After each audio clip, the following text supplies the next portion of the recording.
Allahumma barik wa sallim nahmadu nusalli ala rasulil karim amma bab beriman dengan perkara selepas mati. Sayyidina Bara bin Azib radhiyallahu an berkata bahawa pada satu ketika kami telah pergi bersama Nabi SAW di perkuburan menghadiri jenazah seorang lelaki Ansar. Apabila kami sampai di kubur yang pada masa itu belum digali, maka Nabi SAW pun duduk menunggu kubur digali dan kami pun duduk di sekeliling baginda SAW dengan penuh tawajuh, seolah-olah burung tertenggek di atas kepala kami. Di tangan baginda SAW ada ranting yang baginda SAW gunakan untuk mengguris-guris tanah yang biasa dilakukan semasa memikirkan sesuatu dengan mendalam.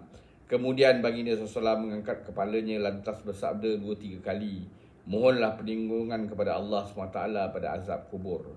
Kemudian baginda SAW bersabda, apabila hamba Allah SWT yang beriman meninggal dunia dan dikebumikan di dalam kubur, maka 2 orang malaikat akan datang kepadanya, mendudukkannya dan menyoalkannya, siapakah Tuhan kamu? Dia menjawab, Tuhanku ialah Allah SWT. Mereka berdua bertanya lagi, apakah agama kamu? Dia menjawab, agamaku ialah Islam. Malaikat itu bertanya lagi, siapakah lelaki ini yang diutuskan sebagai Nabi kepada kamu? Dia menjawab dia adalah Rasulullah, yakni Muhammad sallallahu alaihi wasallam. Malaikat bertanya lagi, siapakah yang beritahu kamu, yakni pada mana kamu mendapat tahu bahawa dia ialah Rasulullah Allah SWT? Dia menjawab, saya telah membaca kitab Allah SWT, lalu saya beriman dengannya dan saya telah membenarkannya. Kemudian baginda SAW bersabda, apabila hamba yang mukmin dapat menjawab segala soalan dengan betul, seorang penyeru bagi pihak Allah SWT akan mengisytiharkan di langit, hamba-Ku ini benar, maka hamparkanlah untuknya hamparan dari syurga. Pakaikanlah dia dengan pakaian syurga dan bukakanlah untuknya satu pintu ke arah syurga. Maka pintu itu terbuka, lalu dari pintu itu masuklah bayu dan wangi-wangian syurga, dan kubur diluaskan untuknya seluas mata memandang. Keadaan ini adalah untuk jenazah seorang yang beriman yang diterangkan oleh Nabi SAW.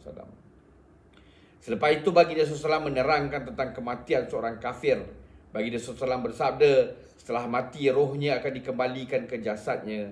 2 orang malaikat akan datang kepadanya, juga lalu mendudukkannya dan menyoalnya. Mereka berdua bertanya, siapakah Tuhan kamu? Dia akan menjawab, alangkah sedihnya aku tidak tahu.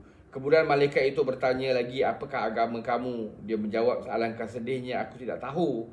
Malaikat bertanya lagi, siapakah lelaki yang diutuskan sebagai Nabi kepada kamu?